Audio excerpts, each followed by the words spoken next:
बड़े से बड़ा त्योहार कौन सा है वो?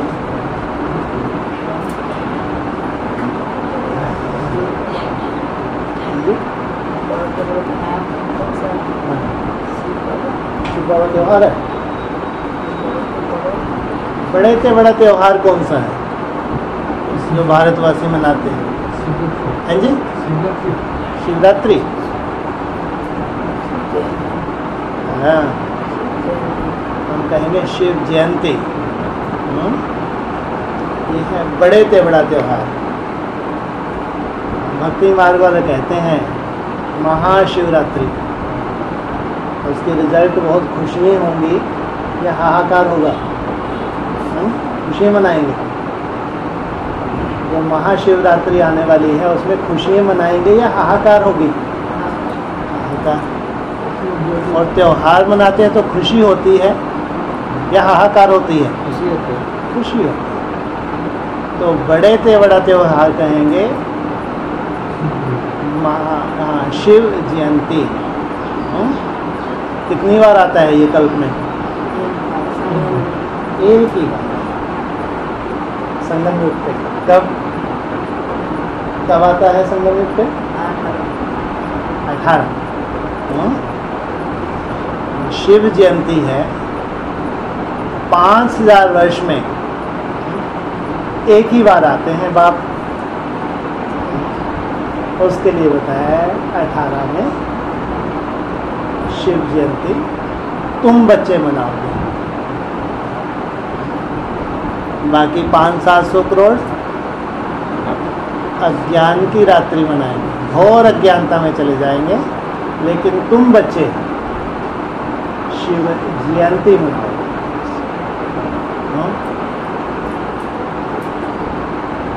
अभी शिव आएगा, जयंती मनाओगे।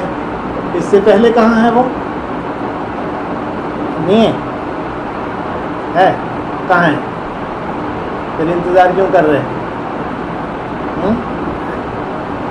शिव जयंती जो मनाने जा रहे हैं उससे पहले नहीं होता या उसके बाद नहीं होता है? शिव जयंती से पहले होता है, बाद में होता है या नहीं होता? क्या है? भक्ति मार्ग में होता है, ज्ञान मार्ग में नहीं। ज्ञान मार्ग में होता ही नहीं। ज्ञान मार्ग होता है। कहाँ होता है? 18 से पहले कहाँ? नई दुनिया में। नई दुनिया आ गई। नई दुनिया होगी ही तब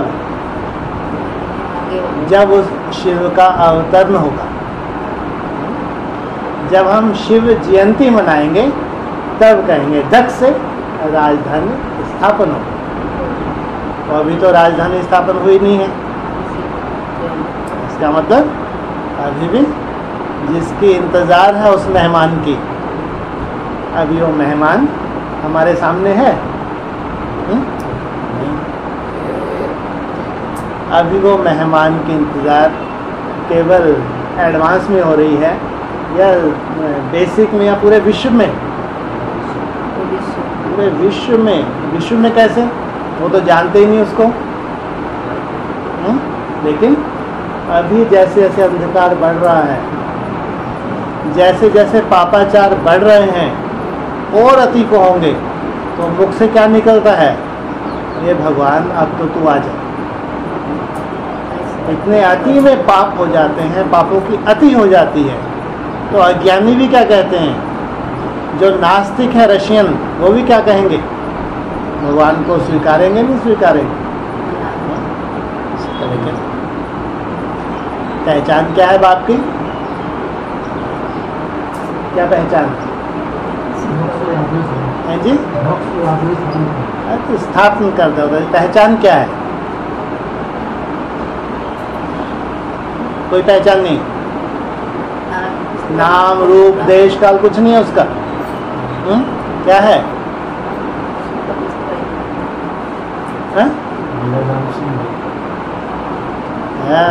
उसका नाम है शिव। शिव माने सदा ही कल्याणकारी। किसी के लिए भी अकल्याणकारी नहीं होता। 500-700 करोड़ आत्माओं के लिए कल्याणकारी। तो उसमें सबसे पहले पहले सूर्यवंशियों के लिए कल्याणकारी। पहले पहले किसके लिए आता है? सूर्यवंशियों के लिए कल्याणकारी। फिर नंबरवार 4.5 लाख आत्माओं के लिए, फिर 9 लाख आत्माओं के लिए, फिर पूरे विश्व के लिए। इसलिए उसका नाम है शिव। स्वरूप क्या है? ज्योतिबिंदु। स्वरूप क्या है उसका? ज्योतिबिंदु। वो तो ब्रह्मा कुमारी आपसे अच्छे से जानते हैं। शिव शंकर भोलेनाथ मुरली में आया, तो भोलेनाथ खुद क्या बता रहे हैं उसका स्वरूप? किसके स्वरूप की बात हो रही है? वो शिव के स्वरूप की बात हो रही है। मुरलियों में साकार बाप ने क्या बताया, क्या पहचान बताई? सुना ही नहीं किसी ने, मुरली नहीं सुनते।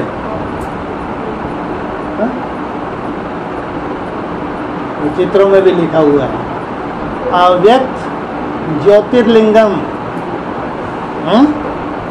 स्वरूप क्या है उसका? अव्यक्त, केवल ज्योति नहीं, अव्यक्त ज्योतिर्लिंगम। लिंगम माना दिखता है या नहीं दिखता? अरे त्रिमूर्ति के ऊपर वो लिंगम दिखाया नहीं दिखाया? मुरली सुनी नहीं सुनी अच्छे से? और बाप ने तो उस मुरली को बहुत अच्छे से क्लैरिफाई किया। उसमें बहुत अच्छे 3 मूर्तियों का अलग अलग परिचय दिया, और 3 मूर्तियों के ऊपर जो शिवलिंग है ज्योति स्वरूप उसका अलग से परिचय दिया है। लेकिन वो है अव्यक्त, अव्यक्त ज्योतिर्लिंगम। उसकी इंतजार है। बाप ने भी बोला कि 76 में बाप प्रत्यक्ष हुआ। कौन सा बाप? शिव बाप प्रत्यक्ष 76 में है? राम बाप, राम बाप प्रत्यक्ष हुआ। लेकिन जो तीसरा नेत्र है भ्रुकुटी में, वो प्रत्यक्ष नहीं हुआ। अभी 18 में उसी की इंतजार है। उसके आने से दत्त से राजधानी स्थापन हो जाती है। उसके लिए मुरली में बोला शिव बाबा सदा ही इस धरा पे है, या कभी गायब हो जाता है? सदा इस धरा पे है। सत्ययुग त्रेता में अच्छा हमको तुम्हारे साथ घूमेगा फिरेगा, है बढ़िया है। सत्ययुग त्रेता में सदा ही इस धरा पे है, तो सत्ययुग त्रेता में है जी। अरे शिव बाबा की बात कर रहे हैं जिसके लिए मुरली है, पहले पॉइंट तो सुन लिया करो। भक्तों की तरह रटे रटाए बोल रहे हैं। वो अव्यक्त ज्योतिर्लिंगम है जो सदा ही इस धरा पे है। कभी गायब होता है? तो सत्ययुग त्रेता में मुरली में क्या बोला? सत्ययुग त्रेता जब तुम बहुत सुखों में पड़े, तुम मेरे को बुलाते ही नहीं, तो 2 युग में आराम करता हूँ। सुना नहीं सुना साकार मुरली का पॉइंट? जब तुम बच्चे नई दुनिया में जाते हो, वहाँ मेरे को बुलाते ही नहीं, अपने सुखों में मगन हो जाते हो। मैं 2 युग क्या करता हूँ? आराम करता हूँ। मुरली का पॉइंट है, साकार मुरली का पॉइंट, साक्षी हो जाता हूँ। अब बच्चों को जो सुख शांति देनी थी दे दी, अब इनको आनंद लेने दो। अब ये मेरे को याद ही नहीं करते, इनको अब मेरी ज़रूरत ही नहीं। ऐसा नहीं कि मैं सत्ययुग त्रेता में हूँ नहीं, लेकिन साक्षी हो गया, आराम कर रहा हूँ। फिर कब आता हूँ? कब आऊँगा फिर? हैं जी? द्वापर से आता हूँ। द्वापर से तुमको ज़रूरत पड़ती है। मुरली में बोला भक्तों को भक्ति का साक्षात्कार करवाने के लिए, उनकी भावना का फल देने के लिए। और सबसे पहले पहले आता हूँ किसकी बुद्धि में आता हूँ? सबसे पहले पहले द्वापर युग जब शुरू होगा, जब मैं आऊँगा तो किसकी बुद्धि में आऊँगा? कौन सा मंदिर यादगार बना? हाँ, तो किसकी बुद्धि में आऊँगा सबसे पहले? विक्रमादित्य की बुद्धि में वो अव्वल नंबर है क्या? किसकी बुद्धि में होगा सबसे पहले पहले नंबर 1 कौन है? सबसे पहले भक्त कौन? सबसे नंबर 1 भक्त कौन? नहीं,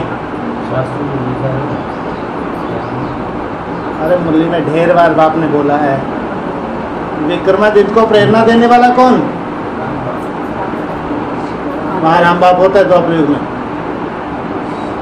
अरे विक्रमादित्य को किसने प्रेरणा दी नहीं थी तुम शिवलिंग की स्थापना करो?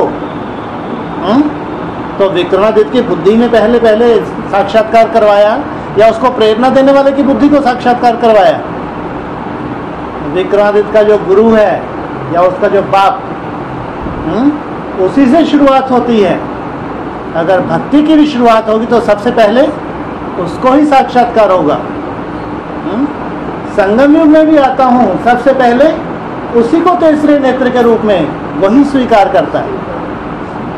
अब आ रही है नई दुनिया, धक से राजधानी की बात। तो मैं सदा ही इस धरा पे हूँ। सदा ही माना कितने वर्ष? कितने वर्ष? 5000 वर्ष। इसलिए मुरली में बोला सत्ययुग त्रेता में मैं तुम बच्चों को मेरी जरूरत नहीं पड़ती, तुम मुझे बुलाते ही नहीं, मैं भी आराम करता हूँ, साक्षी हो जाता हूँ। द्वापर युग से फिर तुमको भक्ति का फल देने के लिए मेरे को आना पड़ता है। लेकिन तुम धीरे धीरे नीचे गिरते जाते हो या ऊपर उठते हो? नीचे गिरते जाते हो।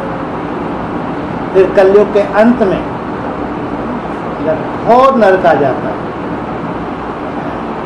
वो जो सूर्यवंशी बच्चे थे जो सबसे पहले पहले सतो प्रधान बने, वो जब अति में नीचे गिर जाते हैं, उनको उठाने के लिए मेरे को प्रैक्टिकल में आना पड़ता है। शिव जयंती वो समय जिसकी सबको इंतजार है, ज्यादा से ज्यादा इस शिव जयंती के लिए कितना समय है इसको आने के लिए? ज्यादा से ज्यादा मनाएंगे ना शिव जयंती, केवल भक्तों की तरह मनाएंगे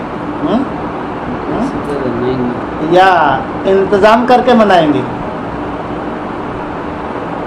एक तो होते हैं भक्त, वो भक्तों की बात नहीं है। यहाँ भी तो भक्त हैं, वो केवल देखना चाहते हैं, बस करते नहीं हैं।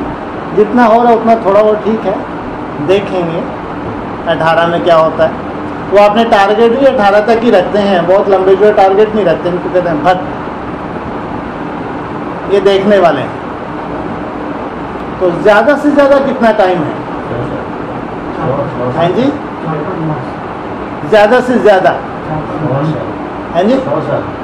100 साल ज़्यादा से ज़्यादा उसके आने के लिए। अरे उनके आने की बात हो रही है। 9 months। ज़्यादा से ज़्यादा पूछ रहे हैं, ज़्यादा से ज़्यादा, और बीच में कभी भी टपक पड़े वो बात अलग। और उनको कोई रोक सकता है कि मैं टपक रहा हूँ, आ रहा हूँ, कि तुमने टाइम फिक्स किया उसके बाद ही आऊँगा मैं? अरे कभी भी टपक सकता, नहीं टपक सकता? हाँ, मैं तुमको बता के आऊँगा कि अब तुम्हारी बेहद की मृत्यु होने वाली है, तैयार हो जाओ, आसन लगा के बैठ जाओ, तब आऊँगा मैं। तो ज़्यादा से ज़्यादा पूछ रहे हैं, ज़्यादा से ज़्यादा कितना समय है? 5 मास, बस 18 पूरा हो गया।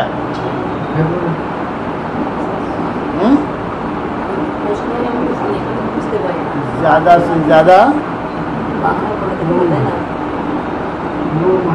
हैं जी? कितने? 15 month। हाँ, लगभग 18 मास मानो। 18 के लास्ट तक ज़्यादा से ज़्यादा समय बता रहे हैं। इसके बीच में कभी भी उसमें कोई रोक टोक नहीं है, बीच में कभी भी आ सकता है कि ज़्यादा से ज़्यादा 18 लास्ट ये समय है। अगर भक्त इंतज़ार कर रहे हैं, कोई अगर इंतज़ाम नहीं है, लेकिन इंतज़ाम नहीं है तो तुम तुम देख पाओगे। वो जब आ जाएगा तो तुमको दिखेगा, दिखेगा, वाह। 8 को दिखेगा नंबरवार, तो ब्रह्मा सो विष्णु बन जाएंगे, वो भी नंबरवार। 8 को पहले पहले दिखता है, जिसको दिखेगा वो ब्रह्मा सो विष्णु बन जाएगा। यही तुम्हारी माला का क्रम है, यही तुम्हारी माला का आधार है। तुम कितने भी गप्पे लगा लो, मैं ये हूँ, मैं वो हूँ, मैं 8 में हूँ तो 108 में, ये गप्पे ही गप्पे हैं, कुछ नहीं है इसके अंदर। तुमको वहीं जाके दिखेगा जब तुम्हारी वो स्टेज बनेगी तब। वो 18 हो, 28 हो या 33, 38 हो, समझ में आया? इंतजार तो कर रहे हैं, लेकिन क्या इंतजाम है? तो उसका आना ना आना हमारे लिए बराबर। अगर हमने कोई नज़ारा ही ना देखा तो कहेंगे हमारे लिए आना हुआ, और जिसके लिए आना हुआ वो स्वयं स्थिति में गया। जिसके लिए आना हुआ वो कहाँ गया? स्वयं स्थिति में गया। अब उसको तुम्हारे से कोई लेना देना ही नहीं, उसने तो और लठ उठा लिया, उसको अथॉरिटी मिली, अब इनके घुटने तोड़ डाले, आ गया। कितना सुंदर आया, कितना सुंदर आया है? हो गई शिव जयंती है? ये कैसी शिव जयंती भाई है? लेकिन बाप ये बोलते हैं, हम सब लोग जितने भी सूर्यवंशी हैं नंबरवार, जो मेहनत कर रहे हैं, उनकी भावना का फल भी मिलता है। 100% जो पूरी पक जाती है और ऊपर आ जाती है तो ब्रह्मा से विष्णु की स्टेज नंबरवार। लेकिन हम जितनी जास्ती मेहनत कर रहे हैं उसके आने तक, कब तक? उसके आने तक। वो जब आएगा तो सदा काल के लिए आएगा, फिर चला जाएगा, है? सदा काल के लिए। सदा काल माना जब तक संगम युग है, जब तक 500-700 करोड़ आत्माओं का उद्धार ना हो जाए तब तक वो जा नहीं सकता। सवाल इतना है, वो आएगा तो हम जो मेहनत कर रहे हैं, क्या मेरी इतनी मेहनत है कि मैं ऐसा सुंदर फाउंडेशन डाल लूं उसके आने तक? भक्तों की तरह देखने वाली बात नहीं है। जो भक्त हैं वो देख रहे हैं, आएगा तो देखेंगे क्या होगा, फिर हम फैसला करेंगे। ये है भक्ति के संस्कार। भक्ति मार्ग जिंदाबाद या मुर्दाबाद? क्या मतलब हुआ? क्या मतलब हुआ है? कहना कितना आसान है, भक्ति मार्ग। इसका मतलब तो थोड़ा सा समझ लो। मुर्दे क्या होते हैं? मुर्दों को दफन होते हुए देखा है? जो मुसलमान लोग हैं वो मुर्दों को दफन करते हैं, देखा है? किसमें दफन करते हैं? धरती में। तुम भी मुर्दाबाद। ये जो तुम्हारा देहाभिमान है, इस धरनी में ही तुम दफन हो जाओ तो कुछ प्राप्ति हुई। तो फिर इंतजार करो क्या मैं कब कब्र से बाहर निकलूं। फिर क्योंकि प्रॉमिस तो किया हुआ है, जब कयामत होगी तो तुम सबको बाहर निकाल लेंगे, जितने भी तुम दफन हो गए सबको बाहर निकालेंगे, एक एक का हिसाब किताब करेंगे। तो भक्ति मार्ग मुर्दाबाद। अगर देखना है, केवल देखने के लिए ही चल रहे हैं और अपनी तरफ से कोई विशेष प्रयास, एक्स्ट्रा ऑर्डिनरी कुछ ऐसा विशेष पुरुषार्थ नहीं है, तो उसका आना माना मुर्दाबाद। तो जिंदाबाद होने के लिए बैठे हैं या मुर्दाबाद होने के लिए हैं? जिंदाबाद। वो जब आए तो हमको भी नया जीवन मिल जाए। उसके आने तक हम इतनी मेहनत कर लें, इतनी मेहनत कर लें, इतना पुरुषार्थ कर लें कि हम जिंदाबाद हो जाए। भले ही नंबरवार, उसका वरदान भले ही नंबरवार हमको मिलेगा, लेकिन कम से कम मैं ये फाउंडेशन तो डाल लूँ, उसके आने तक जितनी जास्ती से जास्ती मेहनत कर सकूं तो मेहनत मैं करूं। जास्ती से जास्ती जो मेहनत मैं कर सकता हूं या कर सकती हूं वो मैं करूं। बहुत बड़ी अथॉरिटी है या छोटी मोटी अथॉरिटी है? बहुत बड़ी। इसको तो बड़ी छोटी में तुलना करना भी, ये तो उसकी जैसे कि तौहीन है। उसकी तुलना किसी से की जा सकती है? अरे उसकी जो फर्स्ट रचना है उसकी ही तुलना किसी से नहीं की जा सकती। उसकी फर्स्ट रचना कौन? भोलेनाथ।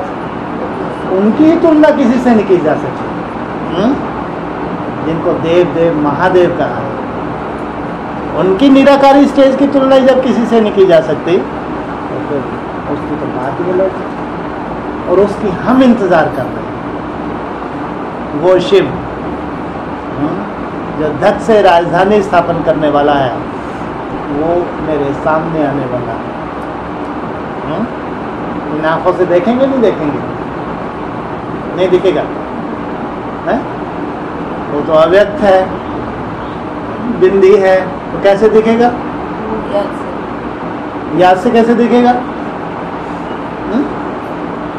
वो तो अव्यक्त है, ज्योति बिंदी है, इन आंखों से कैसे दिखेगा? दिखेगा नहीं दिखेगा? अरे अगर नहीं दिखेगा तो ब्रह्मा सो विष्णु भी तुम नहीं बन सकते, तो बनोगे ही नहीं। उसका जब तुम साक्षात्कार करते हो तब तुम्हारा तीसरा नेत्र खुल जाता है। लेकिन तुमको साक्षात्कार कब होगा? जब तुम अव्यक्त बन जाओगे, तुम्हारा अव्यक्त भाव टोटली खत्म हो जाएगा।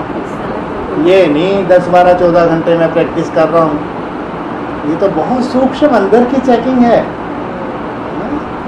जैसा बाप चाहता है श्रीमत परमान, वैसा मेरे में चेंज होता जा रहा है, प्योरिफिकेशन हो रहा है, वैसे प्योरिटी मेरे में आ रही है, उससे मेरी एकाग्रता बन रही है। बहुत अंदर और गुप्त पुरुषार्थ है। इसलिए बाबा मुबीन कहते हैं याद के पुरुषार्थ को कोई देख सकता है?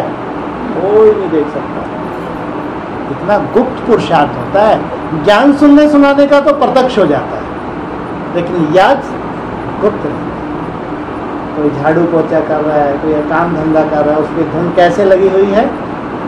तो इसी के पास कोई थर्मामीटर नहीं है। हाँ, ये ऐसे कोई 8-10 घंटे बैठे तो बहुत बड़ा योगी। अगर बुद्धि संसार में घूम रही है तो योगी है, भोगी है? भोगी है। इसलिए कहा याद का कोई थर्मामीटर नहीं है। बहुत गुप्त प्रोसेस है, बहुत गुप्त है। और यही आधार है, केवल यही एक सब्जेक्ट आधार है उसका साक्षात्कार करने के लिए। जब तुम अव्यक्त हो जाओगे, व्यक्त दुनिया से तुम्हारा कनेक्शन कट जाएगा। मेरे तो एक शिव बाबा, दूसरा न कोई। कौन सी स्टेज आएगी तुम्हारी? तुम महसूस भी करोगे अब तो सिवाय बाप के दूसरा तुम्हारा संसार नहीं है। जो कुछ भी तुम्हारा था, मित्र, संबंधी, धन दौलत, जो कुछ भी स्वभाव संस्कार जो तुम्हारे जटिल थे, सब तुमसे दूर हो गए।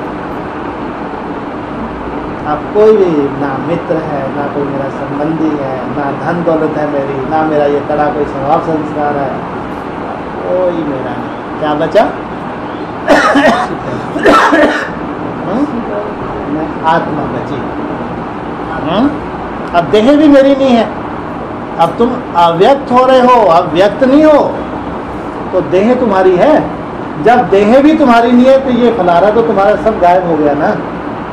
जितना भी फैलारा तुम्हारा था, प्रैक्टिस करते करते भी तुम्हारा था, तुमने छोड़ा नहीं था। भले ही तुम कितना बाबा मुल्ले में बोलता रहे, कितना भी, वो तो असंभव लगता रहा तुमको। भी बाप छुड़ाएगा तो छुड़ाएगा, और मेरे बस का नहीं है। ये जितना भी तुम्हारा फैलारा है तुम्हारे बस का नहीं है, लेकिन तुम फिर भी अंदर से कोशिश तो करते हो इससे छूटना है, क्योंकि तुम जानते हो इससे छूटने के बाद मेरी याद की यात्रा और पावरफुल हो जाएगी। तो ये है रिजल्ट। तब तुम्हारी देह भी तुम्हारी नहीं होगी। तो देह से संबंधित जो भी फैला रहा है वो तुम्हारा नहीं होगा। कहेंगे अब तुम क्या बन गए? व्यक्त बन गए। अब तुम व्यक्त नहीं हो, और वो जो अव्यक्त था अब वो तुम्हारे लिए व्यक्त हो गया। अब तुम इन आंखों से उससे मुलाकात कर सकते हो। अब उसका जो कुछ भी है प्रॉपर्टी वो पूरी तुम्हारी है। उसकी प्रॉपर्टी कौन सी है? वो जानकारी जो संसार में किसी के पास नहीं है। वो जानकारी भोलेनाथ ने केवल यहाँ बांध रखी है, अभी भी हमारे सामने प्रत्यक्ष नहीं की है। बहुत थोड़ा सा ज्ञान भोलेनाथ ने हमारे सामने सन्मुख हमको दिया है, जिससे कम से कम हमारी बुद्धि चलने लगी। जामड़ी बुद्धि थी हमारी, एकदम जाम पड़ी हुई थी। तो भोलेनाथ ने हमारी बुद्धि को चला दिया, हमारा मनन चिंतन शुरू हुआ, लेकिन अभी पूरा बंधा हुआ है वो ज्ञान। जब तुम्हारे सामने वो प्रत्यक्ष होगा, तुम्हारे सामने वो व्यक्त हो जाएगा, तो उसकी पूरी प्रॉपर्टी तुम्हारी। संसार का ऐसा कोई भी रहस्य नहीं होगा जो तुम्हारे से गुप्त हो। दुनिया से गुप्त हो सकता है, साइंटिस्ट से गुप्त हो सकता है, ब्राह्मणों से गुप्त हो सकता है, लेकिन हाँ ये बात अलग, तुम किसी से शेयर नहीं करते, तुम किसी से चर्चा नहीं करते, ये बात अलग, इतने तुम साक्षी हो गए। लेकिन कम से कम पर्सनली तुम्हारे लिए अब कुछ भी गुप्त नहीं है। छोटी मोटी प्राप्ति है, हाँ? छोटी मोटी प्राप्ति है क्या? जो संसार में किसी के पास नहीं है। बड़े बड़े ऋषि मुनि जंगलों में तपस्या कर रहे हैं, कंदराओं में हैं, आज भी बैठे हैं, वेल क्वालिफाइड। कुछ तो ऐसे हैं गोल्ड मेडलिस्ट हैं, बहुत बड़ी बड़ी क्लास 1 ऑफिसर्स, बड़ी बड़ी पोस्टें थी, छोड़ के वैराग आया, जंगल में चले गए, आज भी बैठे हैं। अगर कोई मिलना हो तो उत्तरकाशी में जाके देखो, आज भी बैठे हैं वर्तमान समय। सोचो उनको कितना वैराग आया होगा, जो करोड़ों की प्रॉपर्टी को, पोस्ट को लात मार, तो प्राप्ति कहेंगे? प्राप्ति है, केवल उनकी भावनाओं के आधार से उनको प्राप्ति है, लेकिन वास्तविक प्राप्ति नहीं, क्योंकि भगवान को जानते ही नहीं, भगवान की पहचान ही नहीं है। तो प्राप्ति है नहीं है तो कोई बड़ा मतलब ही ना हो। इतनी बड़ी प्राप्ति जो हमारे सन्मुख है, हम ही अधिकारी हैं, हम अधिकारी हैं, हमारे लिए है ये सब जो सामने खड़ा है। फिर भी बहुत बड़ा त्याग लगता है, बहुत मुश्किल लगता है, बहुत मुश्किल है। भगवान स्वयं तुम्हारे सामने आने के लिए तैयार है और तुम तैयार नहीं हो। कितनी अजीब बात है भाई। क्या कहा? भगवान तुम्हारे सामने आने के लिए तैयार है, तुम तैयार नहीं हो, तुमको फुर्सत भी नहीं है। ये कहना भी ठीक, तुमको फुर्सत भी नहीं है। हाँ, तुम अपने काम धंधे में बिजी हो। हाँ, थोड़ा सा अमृत वेला कर लिया तुमने, थोड़ा दिन में चार्ट बना लिया तुमने, थोड़ा विशेष अटेंशन रख दिया, मुरली सुन लिया तुम, कहा ठीक है अब क्या करेंगे। कहेंगे तुमको फुर्सत नहीं, वो तैयार बैठे। कब तुमको फुर्सत मिले, कब तुम्हारे अंदर वैसा वैराग आए, जिस वैराग से तुम्हारी इतनी तीव्र गति हो जाए, क्या बचे सिवाय पाप, दूसरा कुछ नहीं। किसकी इंतजार कर रहा है? हम उसकी इंतजार कर रहे हैं या वो हमारा इंतजार कर रहा है? वो हमारा इंतजार कर रहा है, हम उनकी इंतजार कर रहे हैं, हा? या वो हमारा इंतजार कर रहा है? हाँ, हम उसकी इंतजार कर रहे हैं और वो हमारे इंतजार। कब मेरे ये बच्चे अपनी उस स्टेज पे जाएं, इनके लिए मैं सन्मुख हो जाऊं। संसार के लिए नहीं, ये मेरे बच्चे जिनको मैं अपना कहता हूँ है नंबर 1, लेकिन जिनको मैं अपना कहता हूँ, जिनको अपना कहता हूँ, वो तो एक ही बच्चा है या ज़्यादा है? जिनको मैं अपना कहता हूँ एक ही है, ज़्यादा है? वो तो एक ही है। तो फिर तो किसकी इंतजार नहीं कर रहा, उसको तो मिला हुआ ही है तीसरे नेत्र के रूप में। वो जो एक बड़ा बच्चा है महादेव, उसकी इंतजार कर रहे हैं। उसकी इंतजार हो रही है, उसकी इंतजार कर रहे हैं। उसकी तो बात नहीं होगा, बाप समान बन गया। इसकी इंतजार हो रही है। हाँ जी, छोटे परिवार, कितना परिवार? 4.5 लाख, 8 की एक साथ इंतजार कर रहा हूँ। कितनों की इंतजार कर रहा हूँ? कितनी आंखें हैं मेरी? 2। तीसरा नेत्र तो खड़ा ही है, सदा ही खड़ा है, उसकी तो इंतजार वाली बात है। स्थूल कितनी है? 2 आंख तो हैं। आंखें खुले तब तो देखूं। अरे ये आंखें ही बंद हैं तो मैं भी कैसे देखूं? ये आंखें तो खुले तब तो सबको देखूं। तो तुम मेरी इंतजार कर रहे हो और मैं तुम्हारी इंतजार कर रहा हूं। तो देरी किसकी तरफ से हो रही है? तुम्हारी तरफ से, मेरी तरफ से? किसकी तरफ से देरी? हमारी तरफ से। हमारी तरफ से। वो तो तैयार है खाने के लिए तैयार। उसको छटपटा रहा है। तुम 18 महीने भी क्यों कहते हो भाई? 18 महीने तो बाप को लगता है 5000 वर्ष में एक ही बार तो मेरे को आना है। कोई बार बार आना है क्या? तो बाप भी छटपटाता है, जल्दी से जाओ। देरी हमारी। इसलिए हम जो त्याग कर सकते हैं ज़्यादा से ज़्यादा, हम जो त्याग कर सकते हैं ज़्यादा से ज़्यादा, वो त्याग ही हमारी तपस्या का आधार है। हम जो एक स्टेज पे रुक जाते हैं, हम चाहते हैं और आगे बढ़ें, लेकिन एक निश्चित स्टेज पे हम रुक जाते हैं, वहाँ से हम आगे बढ़ नहीं पाते। चाहते हैं, ऐसे नहीं हम नहीं चाहते, हम चाहते हैं और आगे बढ़ें और आगे बढ़ें, खूब भगवान को याद करें, लेकिन हमारा त्याग एक निश्चित स्टेज का है। त्याग बढ़ेगा तो तपस्या बढ़ेगी। और त्याग हर एक का व्यक्तिगत है। हर एक को व्यक्तिगत, कहाँ वो आत्मा फंसी हुई है, उसको कौन सा त्याग करना है और आगे बढ़ने के लिए, ये उसका व्यक्तिगत है। उसको खुद ध्यान देना है, खुद वो त्याग के आधार से आगे बढ़ना है।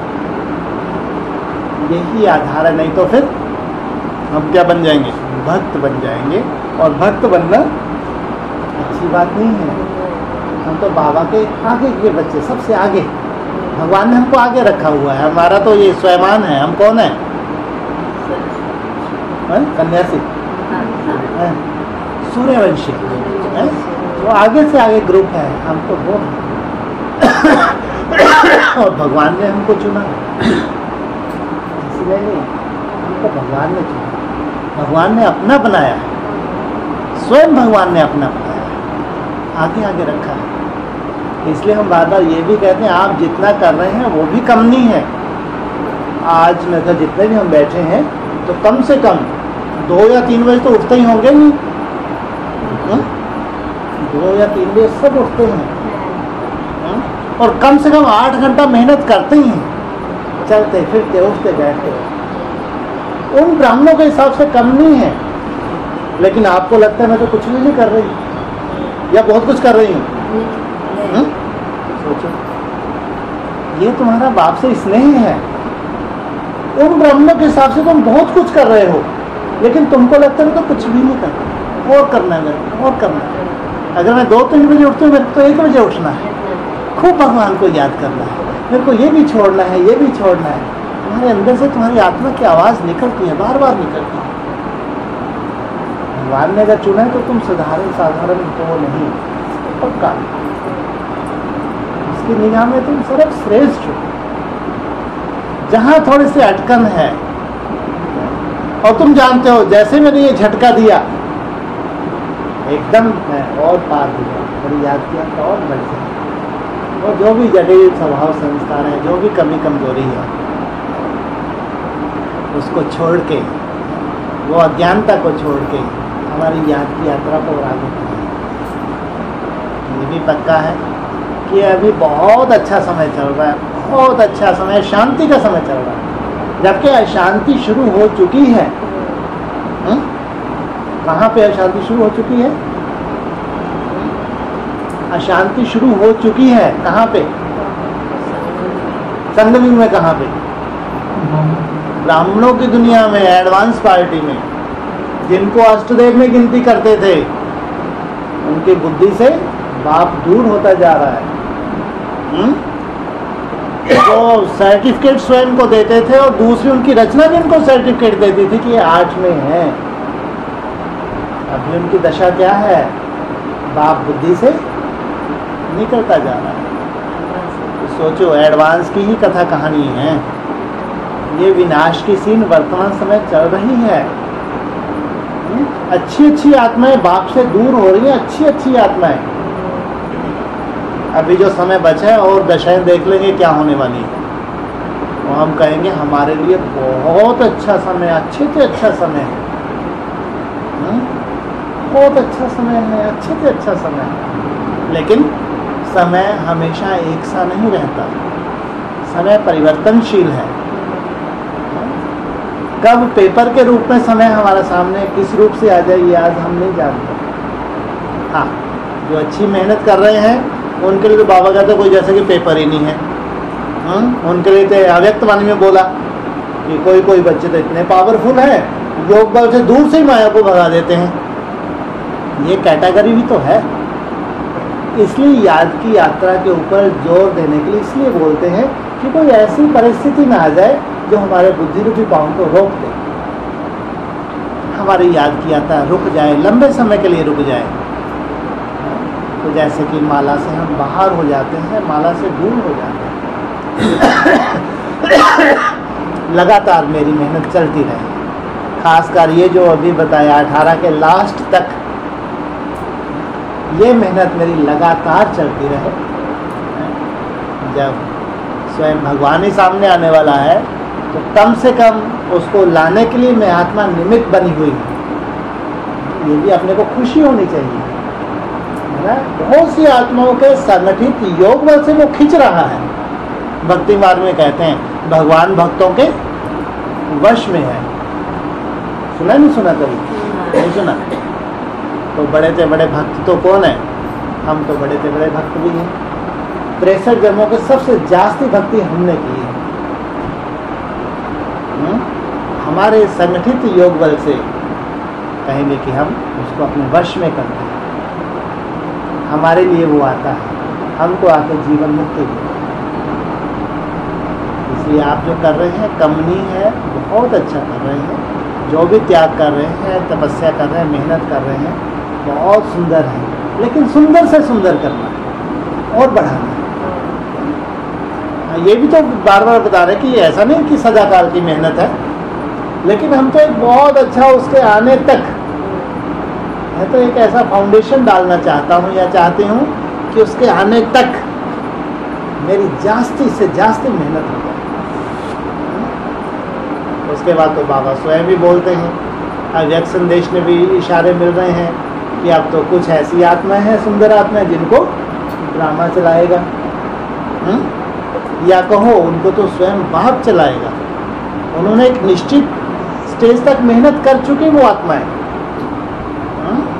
कुछ ऐसी सुंदर आत्माएं हैं जो एक निश्चित स्टेज तक मेहनत अपनी कर चुकी। उनके लिए तो प्रॉमिस किया अभी अव्यक्त संदेश जो लास्ट था, तो ड्रामा उनको चलाएगा और उनके बुद्धि रूपी पाँव रुक नहीं सकेंगे। तो ऑटोमेटिक उनको ड्रामा खींचेगा उनकी सीट की तरफ। 18 में तो उनको सीट्स पे भी सेट होना है। तो जैसे उन्होंने लंबे समय मेहनत करके अपना इतना भाग बनाया, ये ऑटोमेटिक अपनी सीट की तरफ चले जाएंगे, ट्रांसफर हो जाएंगी। ऐसे हम भी, ये जो हमारे सामने ज़्यादा से ज़्यादा 18 मास हैं, इसमें अपन को ये स्लोगन बहुत अच्छा स्लोगन है, आराम आराम आराम। अगर जन्म जन्मांतर की प्राप्ति है? आराम आराम से मतलब ये नहीं कि सोना ही नहीं है।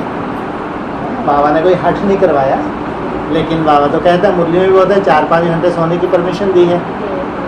आराम आराम माना जो हमारा अलवेलापन है, अननेसेसरी जो हम टाइम वेस्ट करते हैं, बहुत सा टाइम हमारा वेस्ट होता है।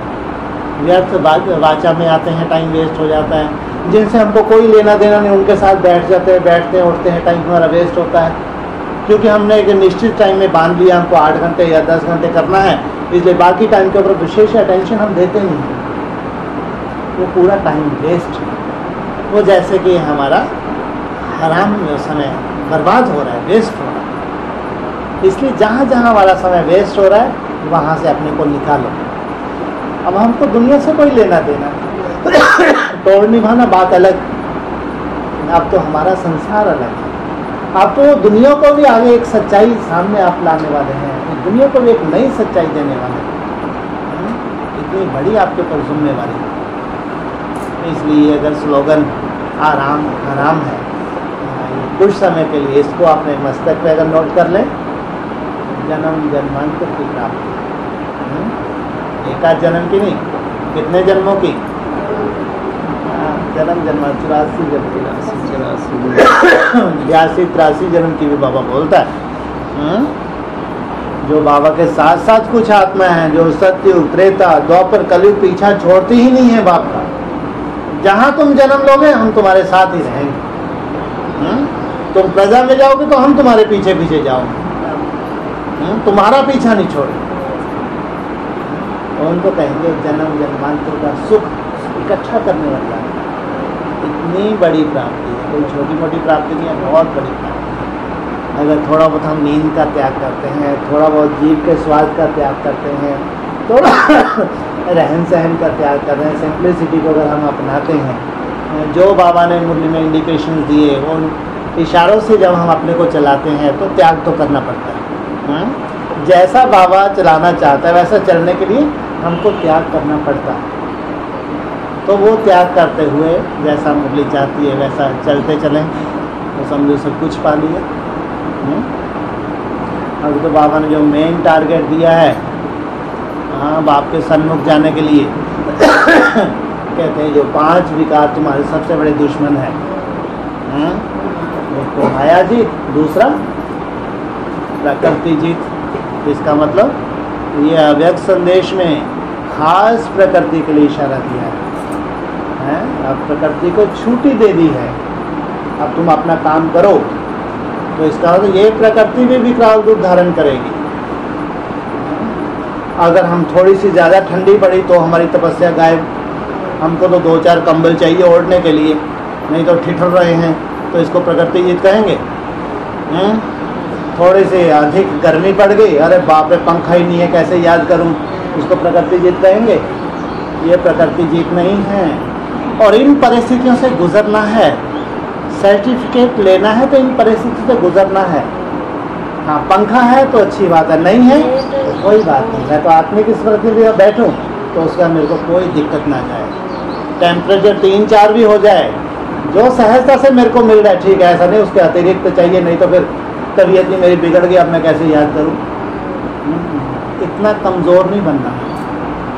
मन का बहुत प्रभाव पड़ता है। मन जितना आपका पावरफुल है वैसे आपकी बॉडी प्रभावित होती है। अगर आपने ये मान लिया कि मेरे को बहुत ज़्यादा गर्मी होती है, मेरे को तुरंत दिक्कत होती है, तुम्हारे मन में ये स्वीकारा हुआ तुमको ज़रूर दिक्कत होगी। थोड़ी सी गर्मी अति में होगी तो ऑटोमेटिक तुम्हारे ऊपर रिएक्शन होने लगेगा। क्यों? तुम्हारे मन ने स्वीकार किया हुआ। अगर तुम्हारा मन पावरफुल हो तो कोई प्रभाव तुम्हारे ऊपर पड़ने वाला नहीं। बहुत सर्दी हो गई, तुमको लगता है अब तो मेरे बस का, क्योंकि सर्दी में मेरे को ऑटोमेटिक ऐसा दिक्कत जाती है, तो सर्दी में मेरे को अपना व्यवस्था करनी है। वो सर्दी तुमको प्रभावित करेगी, ऑटोमेटिक तुम बीमार हो जाओगे और सर्दी का ये प्रभाव तुम्हारे ऊपर होगा। अगर मन से स्वीकार नहीं करते हैं तो बिल्कुल प्रभाव नहीं होगा। ये भी एक पेपर है जो आने वाला है। जितना मन तुम्हारा पावरफुल होगा उतना स्वतः ही प्रकृति जीत भी बनेंगे, माया जीत भी बनेंगे, और पूरे सब सर्टिफिकेट लेते हुए बाप से, बाप समान, जो बाप कहते हैं ना, बाप समान बनना, बाप समान बनना। इसलिए हर चीज़ प्रैक्टिकल आने वाली है, प्रैक्टिकल, एकदम प्रैक्टिकल। और दुनिया भी प्रैक्टिकल को सलूट मारती है। दुनिया वालों के अगर कोई मानना है, ऐसा नहीं कि हमने घर में बैठ के बहुत अच्छा पुरुषार्थ किया, वो भी प्रैक्टिकल। ये साइंटिस्ट हैं, ये भी प्रैक्टिकल तुमको देखेंगे, हर एंगल से चेक करेंगे, ऐसे मानने वाले नहीं हैं। ये तांत्रिक फांत्रिक बड़े बड़े हैं, ये भी प्रयोग करके देखेंगे। अव्यक्तवाणी में बोला है, जो बड़े बड़े तांत्रिक हैं माने हुए भारत के, वो तुम्हारे ऊपर प्रयोग करके देखेंगे, भूतों को तुम्हारे पास भेजेंगे, तब वो मानेंगे अरे इनके ऊपर कोई असर नहीं होता। जब तुम आत्मा बन जाओगे किसी का कोई असर तुम्हारे ऊपर होने वाला नहीं तो हाथ में उठा के तुमको कहीं से कहीं पहुंचा दे। इसलिए यही कम समय में अच्छा से अच्छा फाउंडेशन डालना है कि ऐसा कोई पेपर जो हमारे सामने आ जाए। आने वाला समय ऐसा नहीं मिलेगा जैसा आज है, ध्यान रखना। अगर तुम ये इंतज़ार कर रहे हो कि बस 18 तक देखने फिर डिसीजन लेंगे, हाँ बहुत बड़ी भूल कर रहे हो। तुम्हारी तपस्या के लिए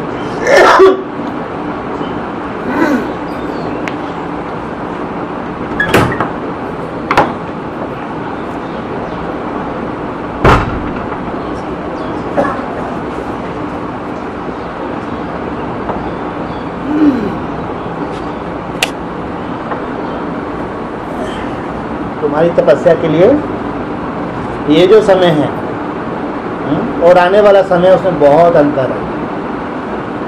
ये जो आज से 18 महीने की बात की, ये समय और जो आने वाला समय है उसमें बहुत अंतर है, ध्यान रखना।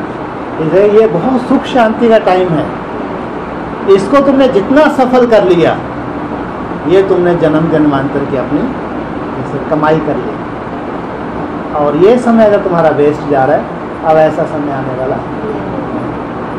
इसलिए कोई समझदारी नहीं है। इंतज़ार भी किसकी कर रहे हैं? किसकी इंतज़ार कर रहे हैं? शिव जयंती की इंतज़ार कर रहे हैं। हम पहले सबसे पहले शिव जयंती मनाएंगे। कौन सा शिव? जो जन्म मरण से न्यारा है। जन्म मरण में आता है? जन्म मरण में नहीं आता। क्यों? वो ऐसे स्थूल लेता है, देह लेता ही नहीं, इसलिए उसका है वो जन्म मरण से न्यारा है। मैं सदा ही इस धरा पे हूँ 5000 वर्ष। हाँ, ये बात अलग है, तुमको मेरी ज़रूरत नहीं है, मैं साक्षी हो जाता हूँ, लेकिन ऐसा नहीं मैं हूँ नहीं। इसलिए उसके लिए कहा वो जन्म मरण से न्यारा है, अव्यक्त है, इन आँखों से नहीं दिखता। लेकिन उसके साक्षात्कार भक्ति मार्ग में भी होते हैं, जो भावनाओं का फल देता है हमको। भक्ति मार्ग में जिस रूप से तुम्हारी भावना होती है वैसा तुमको भावना का फल देता है। देने वाला कौन? वो अव्यक्त ज्योतिर्लिंगम, जिसको निराकार भी कहते हैं। वो निराकार हमारे लिए साकार होगा, इतनी बड़ी बात है। हम उसकी सही सही परिभाषा संसार में फैलाएंगे, इतनी बड़ी बात हो गई। किन्हीं बच्चों को निमित्त बनना पड़ता है उसका परिचय देने के लिए। कितने भाग्यशाली वो बच्चे होंगे जो निमित्त बने, उसका साक्षात्कार करके दुनिया में उसका संदेश दें।